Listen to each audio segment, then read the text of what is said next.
Hello everyone, welcome to Competitive Knowledge Bank. Like our videos, please like, share and subscribe to our channel. ఈరోజు భారతీయ సమాజంలో భాగంగా కుటుంబమును గురించి తెలుసుకుందాం. కుటుంబం అనగా ఒక గృహంలో నివసించే మానవుల సమూహాన్నే కుటుంబం అని అంటారు. ఈ కుటుంబంలో పుట్టుకతో కానీ వివాహంతో కానీ సంబంధం ఉంటుంది. ఫస్ట్ పాయింట్, ఒకే గృహంలో నివసించే కొంతమంది మానవ సమూహాన్ని కుటుంబం అంటారు. పుట్టుకతో కానీ వివాహంతో కానీ ఆ బంధం ఏర్పడుతుంది. అంటే ఒక ఇంట్లో ఉండే స్త్రీ పురుషుల సమూహాన్ని కలిపి ఒక కుటుంబంగా భావిస్తారు. వీళ్ళు సాధారణంగా పుట్టుకతో కానీ వివాహం వలన కానీ వాళ్ళ మధ్య బంధం అనేది ఏర్పడుతుంది. నెక్స్ట్ పాయింట్, భార్యాభర్తలో వారి బిడ్డల వలన ఏర్పడిన సామాజిక సమూహమును ప్రాథమిక కుటుంబం అంటారు. ప్రాథమిక కుటుంబం అంటే భార్యాభర్త, వారి బిడ్డలు, వాళ్ళ యొక్క పిల్లల వలన ఏర్పడిన ఆ సమూహమే ప్రాథమిక కుటుంబం. దీన్నే వ్యష్టి కుటుంబం లేదా కనిష్ట కుటుంబం అని కూడా అంటారు. నెక్స్ట్ పాయింట్, ఆ కుటుంబంలో సంతానానికి వివాహం అయితే కుటుంబ ప్రాథమిక గుణం కోల్పోయి సమ్మిశ్ర కుటుంబం అవుతుంది. ఒక కుటుంబంలో ఆ కుటుంబం యొక్క సంతానానికి వాళ్ళకి మళ్ళీ వివాహం అయితే వాళ్ళు వేరే కుటుంబం కింద భావించబడతారన్నమాట.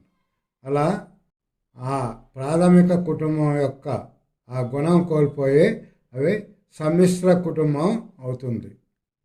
నెక్స్ట్ పాయింట్, 2 లేదా 3 లేక అంతకన్నా ఎక్కువ తరాల వాళ్ళు కలిసి ఉండడాన్నే విస్తృత లేదా ఉమ్మడి కుటుంబం అంటారు.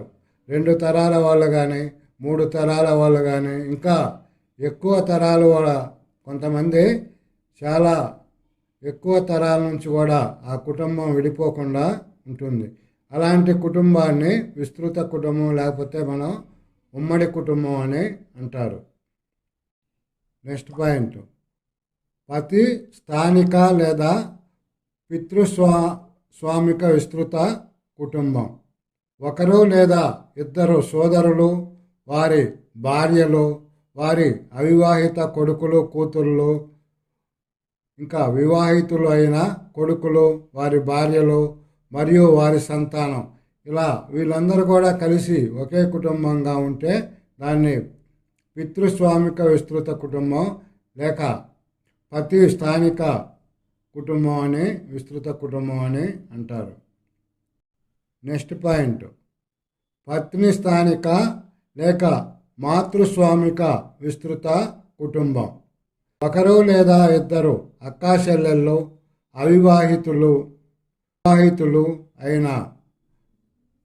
అయిన ఆడబిడ్డలు, స్త్రీలలో అందరూ కూడా కలిసి ఉండే కుటుంబాన్ని పత్ని స్థానిక లేదా మాతృస్వామిక విస్తృత కుటుంబం అంటారు.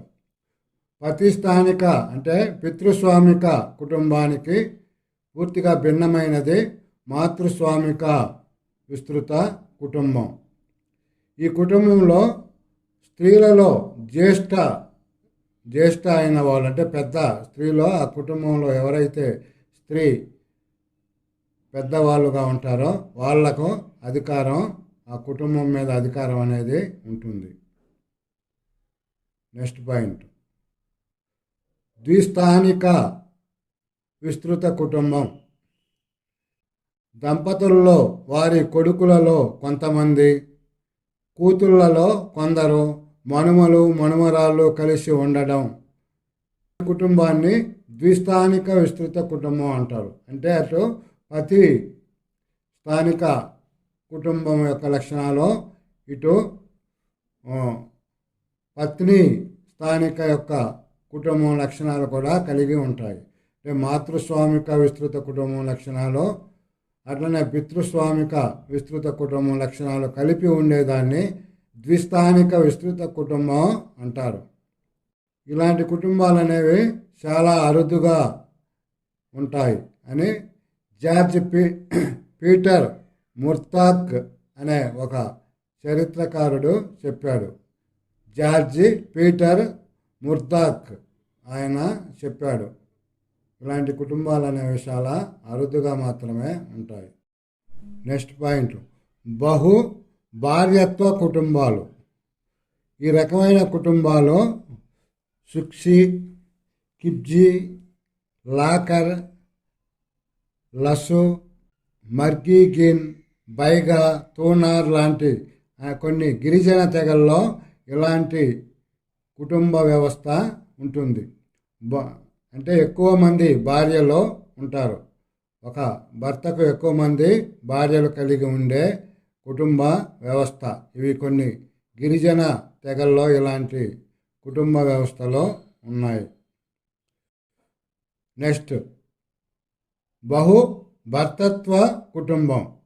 బహు భర్తత్వ కుటుంబం కాసా, తోడాల్ లాంటి గిరిజన తెగల్లో ఇలాంటి కుటుంబ వ్యవస్థ ఉంది.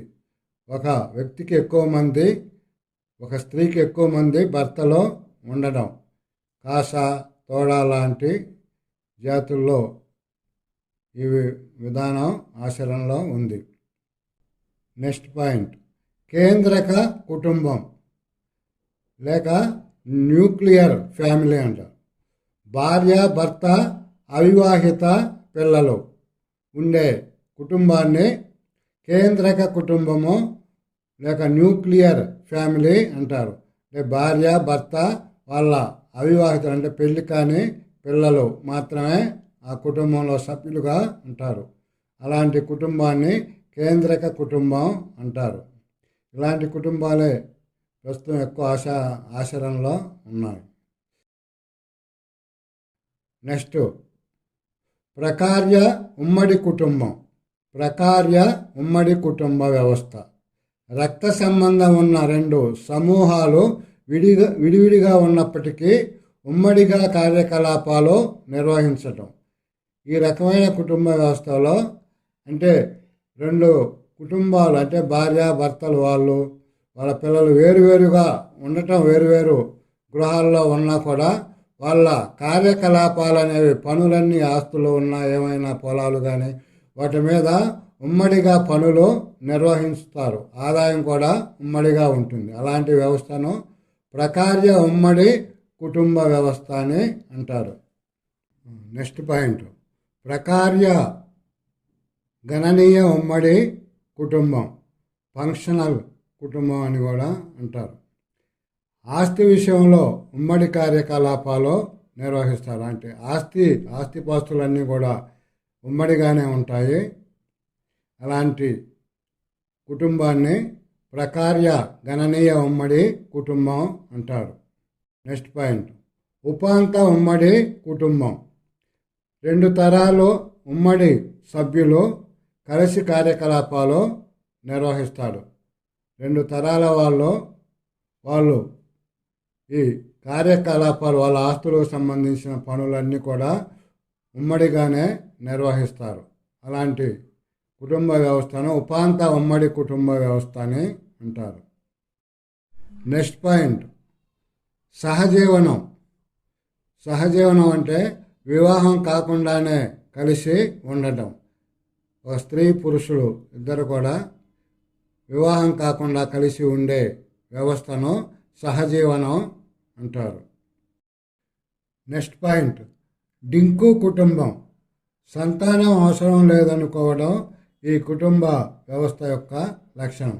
అంటే ఉద్యోగాలు చేసే స్త్రీలు పురుషులు వాళ్ళు తమ స్వతంత్రంగా ఉండటం వలన వాళ్ళకి ఇక సంతానం అవసరం లేదని భావిస్తారు. అలాంటి కుటుంబ వ్యవస్థను డింకు కుటుంబ వ్యవస్థ అంటారు. నెక్స్ట్ పాయింట్, కిబ్జప్ట్ కుటుంబ వ్యవస్థ. పిల్లలు తల్లిదండ్రుల వద్ద కాకుండా వేరే గృహాలలో వాళ్ళకు దూరంగా ఉంటారు, అక్కడ పెరుగుతారు. ఈ విధానం ఇజ్రాయిల్ దేశంలో ఆచరణలో ఉంది. మా వీడియోస్ మీకు నచ్చినట్లయితే మా ఛానల్ని లైక్ చేయండి, సబ్స్క్రైబ్ చేయండి, షేర్ చేయండి.